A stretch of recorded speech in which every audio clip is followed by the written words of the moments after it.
మిత్రులారా నమస్తే. జనసేన టీడీపీ మధ్య వివాదం ముదురుతున్నట్లు కనపడుతోంది. జనసేన పార్టీకి సంబంధించిన నేతలు స్థానిక ఎన్నికల్ని చాలా ప్రతిష్టాత్మకంగా తీసుకున్నారు. స్థానిక ఎన్నికల్లో విజయం సాధించడానికి సంబంధించి స్థానిక ఎన్నికల్లో మెజారిటీ స్థానాల్లో పోటీ చేయడానికి సంబంధించి జనసేన పార్టీ అధిష్టానం చాలా సీరియస్గా ఉన్నట్లు అర్థమవుతోంది.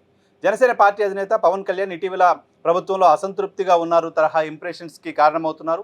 ఆయన పదే పదే మంత్రివర్గ సమావేశాలకు అటెండ్ అవ్వకుండా వస్తున్నారు. 4 మంత్రివర్గ సమావేశాలకు పవన్ కళ్యాణ్ అటెండ్ అవ్వలేదు. గతంలో అనారోగ్య కారణాలు చెప్పారు. ఆయన విజయవాడలో అందుబాటులో ఉన్న సమయంలో కూడా మంత్రివర్గ సమావేశాలకు హాజరు కాకపోవడం వాళ్ళలో ఏదో జరుగుతోంది లాంటి ఒక ఇంప్రెషన్కి బలం చేకూరుస్తోంది. దాంతోపాటు అసెంబ్లీ సమావేశాలు జరుగుతున్న సందర్భంగా అసెంబ్లీకి కూడా ఉప ముఖ్యమంత్రి పవన్ కళ్యాణ్ వెళ్ళకపోవడం, 17 నుంచి అసెంబ్లీ సమావేశాలు జరుగుతుంటే ఒక్కరోజు కూడా ఆయన సభకు హాజరు కాకపోవడం, సభలో డిఎస్సి నిర్వహించిన తీరుపైన ప్రతిపక్షాలు ఆందోళన వ్యక్తం చేస్తున్న నేపథ్యంలో, శాసనమండలిలో ఆందోళన వ్యక్తం చేస్తున్న నేపథ్యంలో జనసేన పార్టీ వైపు నుంచి ప్రభుత్వానికి అండగా నిలబడ్డ సందర్భాలు కూడా కనిపించట్లేదు. ఆ మాటకొస్తే డిఎస్సి అంశంపైన జనసేన పార్టీ ఇప్పటివరకు ప్రభుత్వాన్ని సమర్థిస్తూ ఒక గట్టి ప్రకటన చేసిన సందర్భం మనం ఎక్కడ చూడాల. జనసేన పార్టీ అధినేత పవన్ కళ్యాణ్ ఇప్పుడు డిఎస్సి మేము ఎటువంటి అవకతవకలు లేకుండా నిర్వహించామని కానీ, డిఎస్సిలో ఎటువంటి ఇబ్బందులు లేవని కానీ ఒక స్టేట్మెంట్ ఇప్పటివరకు ఆయన ఇవ్వలేకపోయారు. అంతేకాదు స్థానిక ఎన్నికల్లో ఎక్కువ స్థానాల్లో పోటీ చేసే అంశాన్ని ప్రధానమైన ఎజెండాగా ఇప్పుడు ఆయన తీసుకున్నట్టు కనపడుతోంది. కొద్ది నెలల క్రితం ఆ పార్టీకి సంబంధించిన ముఖ్య నేత మంత్రి నాదెండ్ల మనోహర్ చెప్పారు, స్థానిక ఎన్నికల్లో పోటీ అంశం తమ పార్టీ చాలా సీరియస్గా తీసుకుంటోంది. 21 స్థానాలకే పరిమితం కావడం అనేది కేవలం సార్వత్రిక ఎన్నికల వరకు మాత్రమే పరిమితమైన అంశం. ఆ తర్వాత అప్పుడున్న పరిస్థితుల్లో ఓట్లు చీలకూడదని, కూటమి విజయం సాధించాలని, వైసీపీని ఎట్టి పరిస్థితుల్లో ఓడించాలనే లక్ష్యంతో మేము 21 సీట్లకే ఒప్పుకున్నాం.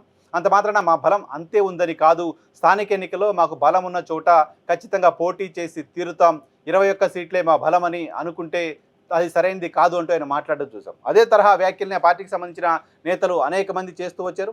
తాజాగా నిన్న అసెంబ్లీలో ఉప ముఖ్యమంత్రి కార్యాలయంలో పవన్ కళ్యాణ్ తమ పార్టీకి సంబంధించిన ఎమ్మెల్యేలు, ఎంపీలు, ఎమ్మెల్సీలతో కలిసి సమావేశాన్ని ఏర్పాటు చేశారు.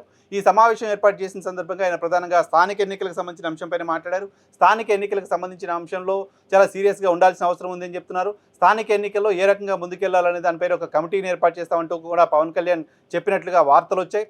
అసెంబ్లీ జరుగుతున్న సందర్భంలో అసెంబ్లీకి వెళ్లకుండా, అసెంబ్లీ సమావేశాల్లోకి అటెండ్ అవ్వకుండా అసెంబ్లీలోని తన కార్యాలయంలో పార్టీకి సంబంధించిన పటిష్టత, పార్టీకి సంబంధించిన ఎన్నికల అంశంపైన పవన్ కళ్యాణ్ మాట్లాడడాన్ని బట్టి చూస్తే అటు ఒక పక్క తన అసంతృప్తిని వ్యక్తం చేస్తూనే స్థానిక ఎన్నికల్లో పోటీ అనేది తమకు ఎంత ముఖ్యమనేది ఆయన చెప్పదలుచుకున్నట్లుగా అర్థమవుతోంది. నిజానికి 2021లో జరిగిన స్థానిక ఎన్నికల సందర్భంగా తెలుగుదేశం పార్టీ ఎన్నికల నుంచి ఆల్మోస్ట్ పారిపోయిన తరహా వాతావరణం చూసాం.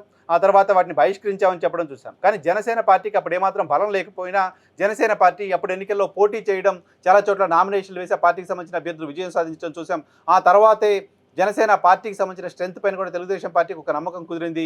ఆ తర్వాత కూటమి విజయం సాధించడంలో భాగంగా జనసేన పార్టీ తెలుగుదేశం పార్టీతో కలిసి తక్కువ సీట్లు తీసుకొని మరీ పోటీ చేసింది. సో ఇప్పుడు పవన్ కళ్యాణ్ కూడా చెప్తున్నమాట, సార్వత్రిక ఎన్నికల్లో 21 సీట్లు తీసుకున్నాము కాబట్టి మా బలం అక్కడికే పరిమితం అనుకోవద్దు, మిగతా నియోజకవర్గాల్లో కూడా పార్టీకి సంబంధించిన బలం ఏంటి, ఎన్ని నియోజకవర్గాల్లో మనం పోటీ చేయొచ్చు ఏంటి అనే అంశాలపైన పార్టీకి సంబంధించిన నాయకుల నుంచి అభిప్రాయాలు తీసుకుంటున్నారు. ఆయన గతంలో పోటీ చేసిన దానికంటే ఎక్కువ స్థానాల్లో పోటీ చేయాలనుకుంటున్నారు. స్థానిక ఎన్నికల్లో తమ బలాన్నే ప్రయారిటీగా తీసుకోవాల్సిన అవసరం ఉంది అని చెప్తున్నారు. అంతేకాదు కూటమి ఎమ్మెల్యే, జనసేన పార్టీకి సంబంధించిన ఎమ్మెల్యేలు కాకుండా తెలుగుదేశం పార్టీ, బీజేపీకి సంబంధించిన ఎమ్మెల్యేలు ఉన్న ప్రాంతాలలో జనసేన పార్టీకి సంబంధించిన నాయకుల పట్ల వివక్ష కనపడుతుంది, వాళ్ళని పట్టించుకోవట్లేదంటూ అనేక మంది నాయకులు పవన్ కళ్యాణ్ దృష్టికి తీసుకురావడం, అటువంటివన్నీ కూడా ఇకపైన సరిచేస్తాను, స్థానిక ఎన్నికల్లో మన కోసం నిలబడ్డ కార్యకర్తలకు, మన కోసం పనిచేసిన కార్యకర్తలకు అవకాశాలు కల్పించాల్సిన అవసరం ఉంది కాబట్టి ఆ దిశగా ముందుకెళ్తామంటూ పవన్ కళ్యాణ్ చెప్తున్నారు.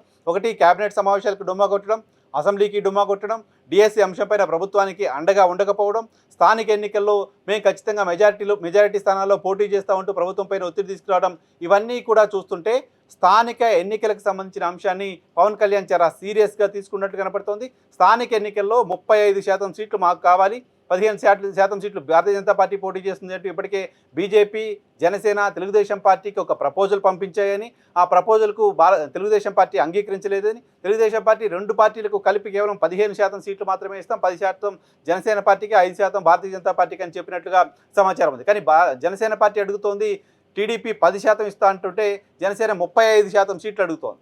సో ఇంత వేరియేషన్ ఉండే పరిస్థితి ఉండదు కాబట్టి ఆ స్థాయిలో సీట్లు సాధించేందుకు కనీసం 30% నియోజకవర్గాల్లో పోటీ చేయాలనే లక్ష్యంతో జనసేన ముందుకెళ్తోంది.